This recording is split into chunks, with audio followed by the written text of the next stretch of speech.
오늘 말씀의 제목은 주의 뜻을 이루는 기도, 주의 뜻을 이루는 기도. 우리가 기도를 하면서 주의 뜻, 하나님의 뜻을 생각하면서 기도하기보다는 내 뜻을 이루려고 기도하잖아요. 그죠? 아닌가? 별로 반응이 없는 것 같아. 그런데 우리 기도의 전부 거의 다가 다 자기 뜻을 이루기 위해서 기도하는 게 그게 어쩌면 자연스러운 것 같아요. 기도라고 하는 것 자체가 하나님 앞에 내 소원을 아뢰면서 하나님 이것 좀 해결해 달라고 그렇게 기도하잖아요. 그런데 조금 더 우리가 성숙한 기도의 모습은 주의 뜻을 이루는 그런 기도를 할 줄 알아야 된다. 주의 뜻을 이루는 기도를 할 줄 알아야 된다. 오늘 말씀에 제가 이렇게 고요하게 묵상하면서 제일 먼저 떠오른 단어는 형제들을 바울이 찾아가 만나고 그들과 안부를 서로 나누는 그런 모습이었어요. 이전에 이곳에 오기 전에 돌레마이에 오기 전에는 그 배에서 내려서 7일 동안 머물러 있는 동안에 두루 찾았어요. 누구를 찾았느냐 하면 제자들을 찾았어. 제자들을 찾아서 만나가지고 그들과 서로 의기투합하고 또 은혜를 서로 나누기도 하고 또 바울의 입장에서는 그들을 또 독려하며 믿음을 세워주는 그런 입장으로 만났어요. 그런데 그곳에서도 성령의 충만함을 입은 그 제자들이 바울더러 예루살렘에 올라가지 말라고 거기서 환난을 당할 거라고 성령 충만한 모습으로 그렇게 기도하며 바울과 서로 그렇게 대화를 나눌 수 있을 정도로 이 제자들이 이렇게 바른 길을 가는 것을 보면서 상당히 흡족해하고 또 마음이 뿌듯했을 거예요. 바울의 일생은 예수를 만나고 난 이후에 바울의 그 일생 가운데 그 뜻은 그거 외에는 없어요. 복음을 전해서 그 사람들이 예수 그리스도를 영접하고 그 영접한 그들이 그자나 아니면 거짓 교사들에 의해서 흔들려서 넘어지지 않고 믿음의 뿌리를 내리고 잘 자라나가는 그 모습 보는 거 그게 바울의 그 소원과 다를 바가 없어요. 그런데 여기 돌레마이에 이제 이르러서는 여기서는 형제들을 찾아가서 만났다 그랬어요. 이거는 제자가 아니라 한 단계 더 올라간 형제들, 아주 친숙한 사람들이란 말이에요. 그죠? 같은 예수를 믿는 사람들 초면이 아니라 형제들 그런 거 보니까 뭐 만나봤던지 아니면 서로 소식을 나누었던지 뭐 그런 친숙한 사람들을 여기서 우리가 형제라고 하는 단어에서 얻을 수 있다는 거예요. 여러분, 이런 것들이 우리의 기도 생활을 아주 힘차게 만들어주는 요소예요. 내가 어떤 사람들과 친숙하게 지내느냐에 따라서 내 기도 생활이 맥박이 뛰는가 하면 아니면 그냥 내 신앙이 점점 나태해지고 가라앉느냐 이게 결정되는 거예요. 여러분 주위에 이런 믿음의 동지, 믿음의 형제, 자매들 있습니까? 아, 나 이런 문제가 있어 기도해야 돼. 그러면 한 걸음에 달려올 수 있는 그런 기도의 동지가 있어요? 그 사람들이 형제예요.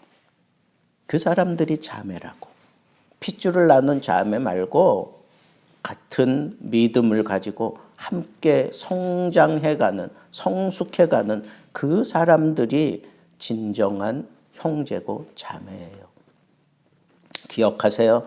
내 기도 생활에 맥박이 그냥 힘차게 뛰고 막 기도에 피가 막 절절 끓을 수 있는 그런 좋은 모습은 내가 어떤 사람들과 교제를 하며 지내느냐에 따라서 그것이 결정되는 거예요.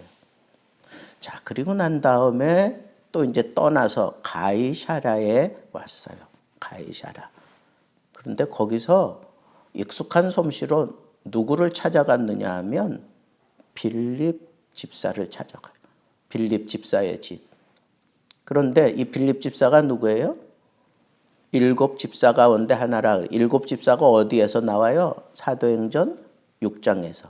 예루살렘 교회가 너무 커져가지고 우리는 말씀과 복음 전하는 일에만 전무하겠다. 기도하고 말씀 전하는 일에만 우리가 전무하겠다. 사도들이 그러면서 너희 가운데 성령과 믿음과 지혜가 충만한 사람 가운데 7을 세워서 집사 직분을 맡긴 사람 가운데 한 사람인 이 빌립 집사.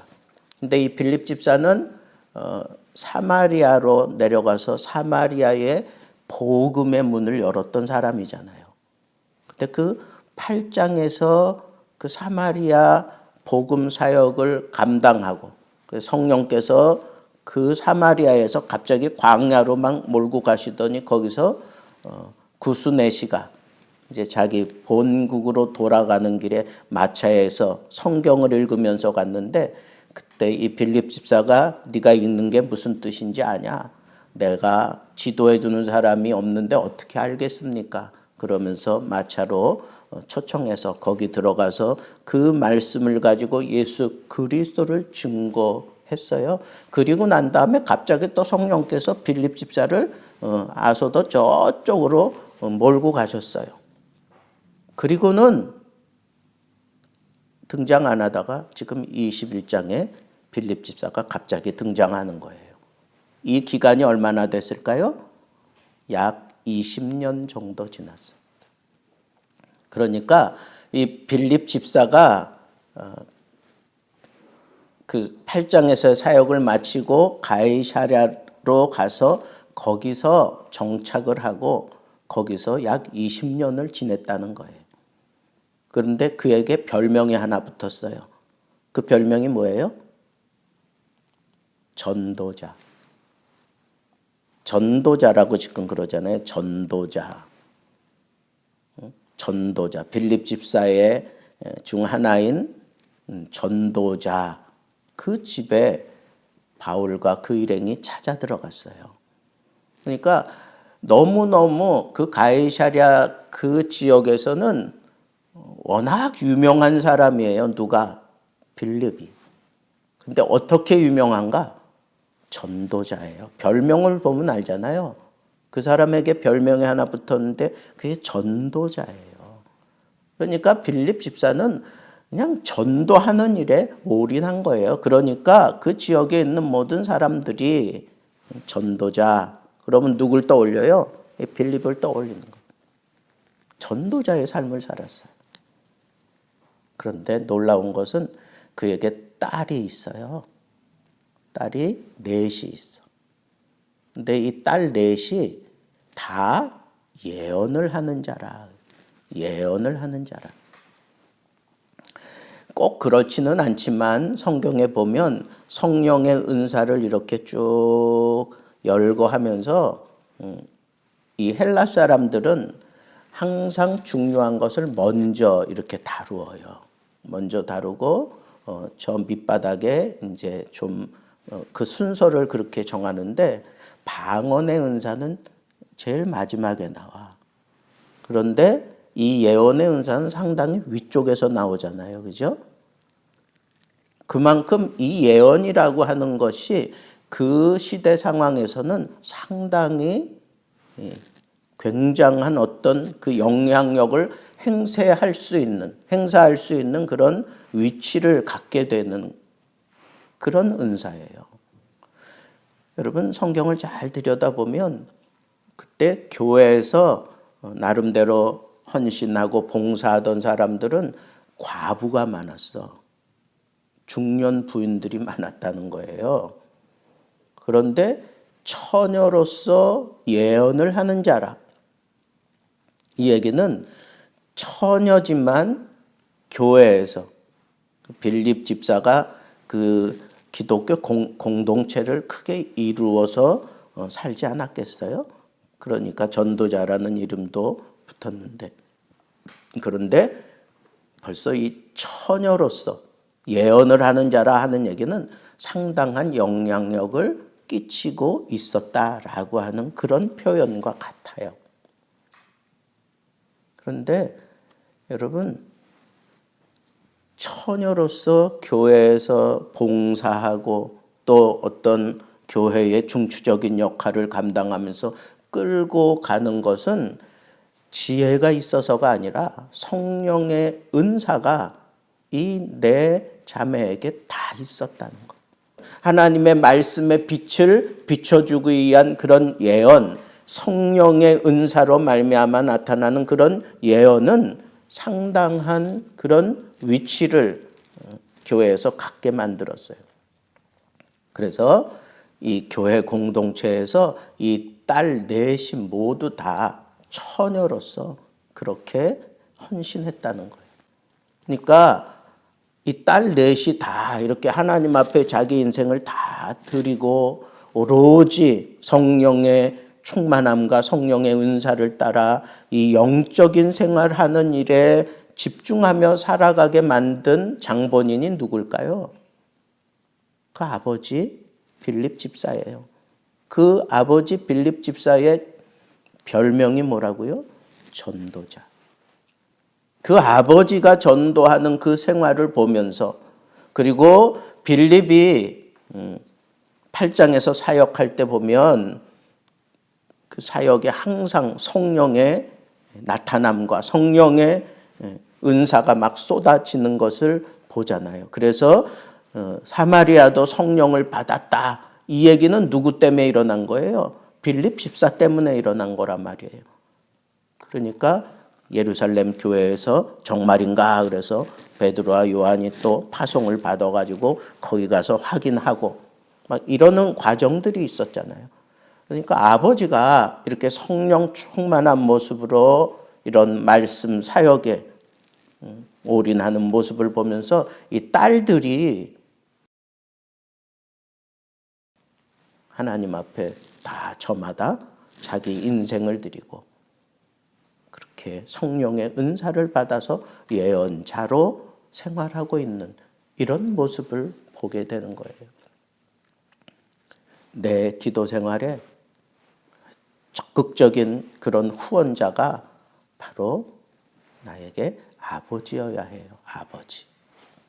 아버지가 나의 이 기도 생활의 후원자가 될 때 그 사람들은 대다수 거의 다가 이런 뜨거운 기도하는 사람이 될 수밖에 없다는 거예요.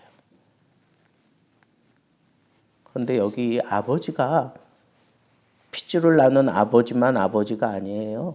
우리가 영적으로 볼 때 내 믿음을 잘 심어주고 길러주고 함께 채워가는 그런 영적인 스승, 그게 아비잖아요.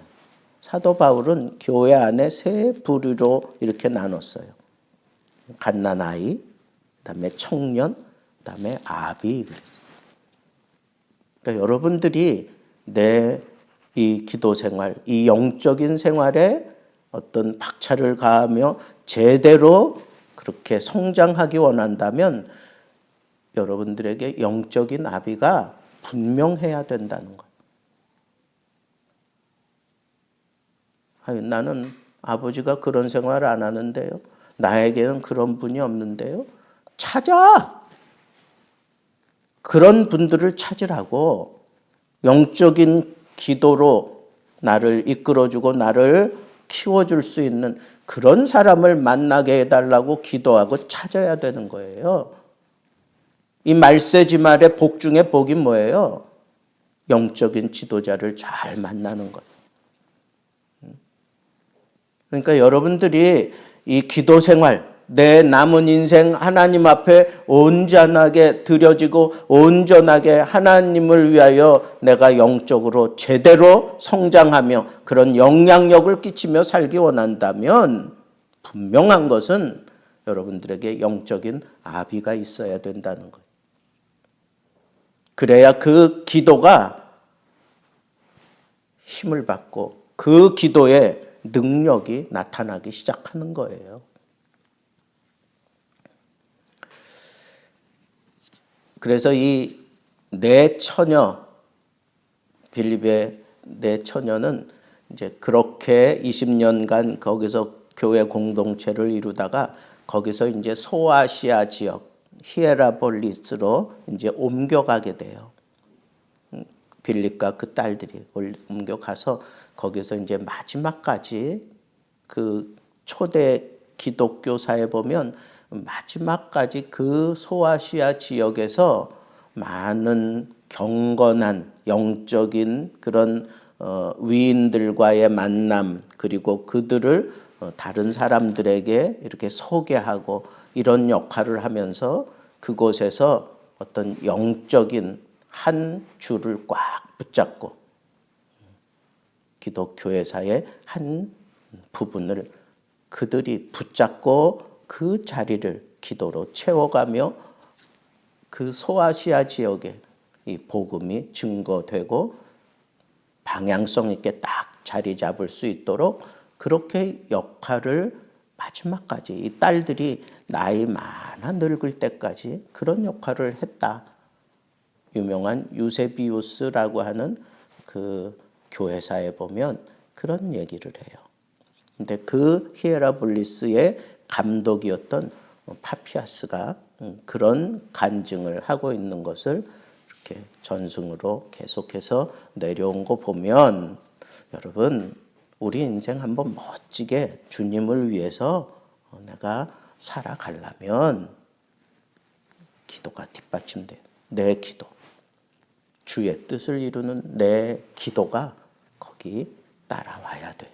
그럴 때 하나님께서 그 사람을 통하여 한 시대에 획을 긋는 역사가 이루어지도록 걸음으로 쓰시든지 아니면 어떤 도구로 쓰시든지 아니면 하나님께서 이름 없이 그냥 그 자리를 지키게 할지라도 한 역사의 획을 긋는 자리에 서게 만들어 주신다. 마지막으로 그 처녀로 예언하는 그 유명한 빌립 집사의 그 교회 공동체 안에 언제나 이런 예언자들이 많이 왔다 갔다 했던 것 같아. 그러니까 유대에서, 그러니까 예루살렘으로부터 왔다는 얘기예요. 여기에 바울이 머물러 있는 것을 알고 아가보라고 하는 선지자가 내려왔어요. 이 아가보라고 하는 선지자는 이전에 벌써 이 땅에 흉년이 들 거라고 하는 그런 예언을 하고 그것이 그대로 이루어졌던 것을 이 성경도 그렇게 인정하면서 기록해 놓았어요. 그렇다면 이 아가보는 의심할 수 없는 아주 확실한 예언자였는데 이 아가보가 바울의 그 줄을 가져다가 자기 몸을 꼭꼭 묶고 이 띠임자가 이렇게 결박당해서 이방인의 손에 넘겨줄 것이다. 예언을 할 때 기도를 통해서 말로 하는 경우도 있지만 예전에 예레미야나 이사야가 이렇게 유다의 멸망을 바라보면서 그냥 옷을 벗고 다녔어. 왜? 너희들이 이렇게 된다. 하나님의 심판을 받아서 우리 이렇게 될 것이다. 그러면서 아예 행동으로 보여주는 그런 표적 예언이 있어요. 그런 예언을 아예 이게 귀로만 듣는 게 아니라 눈으로 보니까 사람들이 그게 더 와닿았나 봐요.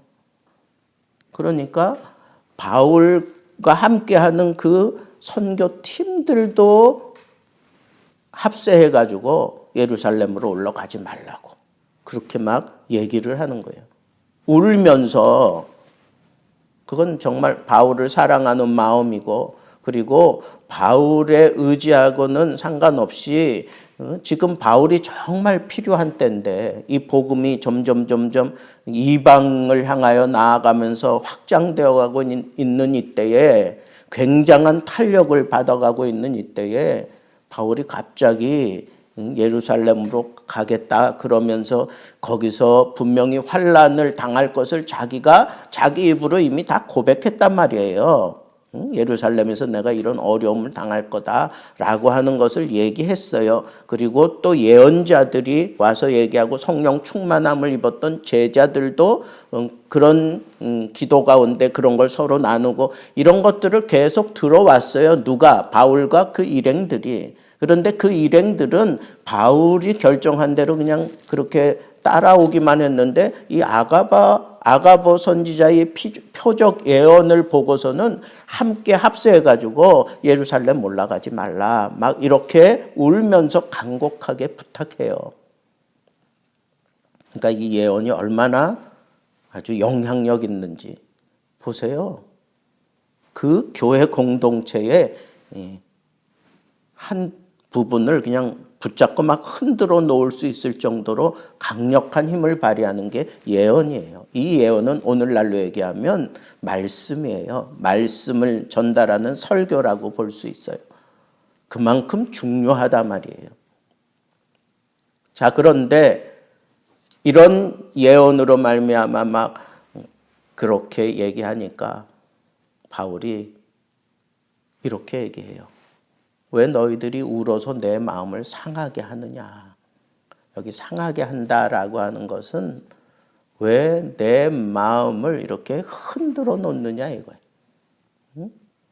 왜 내 마음을 이렇게 흔들어 놓고 힘들게 하느냐 하는 그런 얘기죠. 그런 얘기인데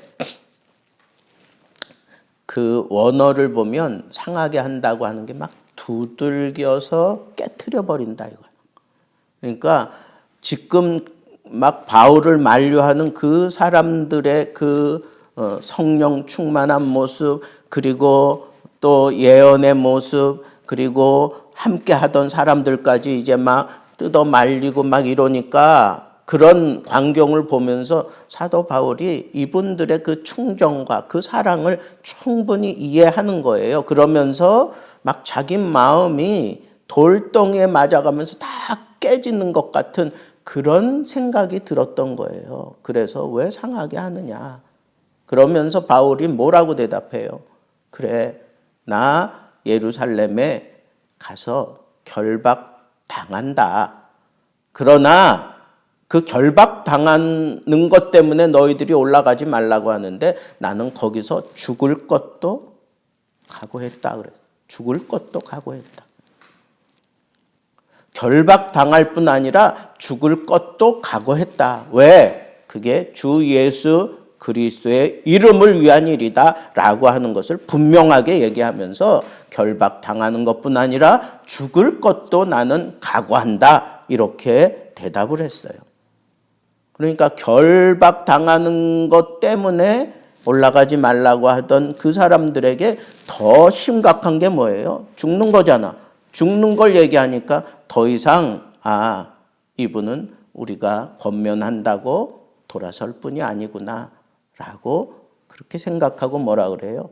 주의 뜻대로 이루어지이다. 주의 뜻대로 이루어지이다. 이건 바울의 고집도 아니에요.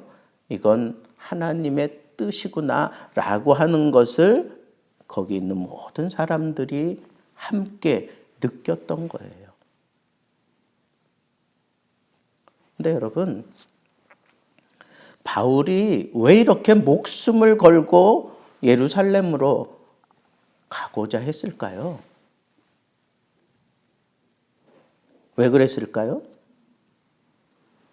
지금 예루살렘에 뭐 때문에 가는지 여러분 생각해 보세요. 뭐 때문에 가는 거예요? 그 예루살렘 지역에 큰 흉년이 일어나서 예루살렘 교회가 정말 힘들어졌어요. 어려워졌어. 먹을 것도 참 힘들어졌을 뿐 아니라 그 예루살렘 교회의 헬라파 그리고 히브리파 뭐 과부로 인해서 막 다툼이 일고 이랬었잖아요. 그러니까 예루살렘 교회는 온전히 유대인들만 있었던 게 아니에요. 그 안에도 헬라파 유대인이 있고 히브리파 유대인이 있고 막 이랬단 말이에요. 그러니까 그 교회가 그렇지 않아도 그런 문제로 인해서 이렇게 알력이 있는데 이 흉년까지 들어서 막 삶이 힘들어지니까 이 교회가 위태위태한 그런 소문을 바울이 들었던 거예요. 바울이 생각하는 그 교회의 상징이라고 하는 예루살렘 교회가 4분 5일 막 찢어져서 막 그렇게 무너지는 모습을 흩어져 있는 교회가 다 알게 된다 그러면 교회마다 얼마나 심각하고 힘들고 어려운 일들이 찾아오겠어요.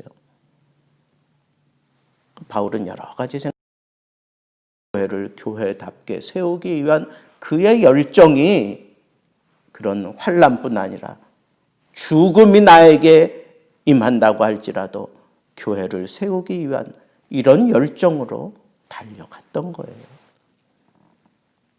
주변에서 정말 영적인 동지가 있나, 형제라고 부를 수 있는, 자매라고 부를 수 있는 영적인 동지가 있나, 그리고 나를 잘 인도하고 붙들어주고 이끌어갈 수 있는 영적인 스승이 있는가, 그리고 어떻게 해서든지 하나님의 뜻을 증거하는 교회가 교회되기 위하여 내 목숨까지 걸 수 있는 그런 모습으로 내가 성장했는가 하는 것을 늘 명심하고 살피면서 여러분들도 이 시대에 꼭 필요하고 쓰임받는 참다운 기독꾼들 되기를 우리 주님의 이름으로 축복합니다.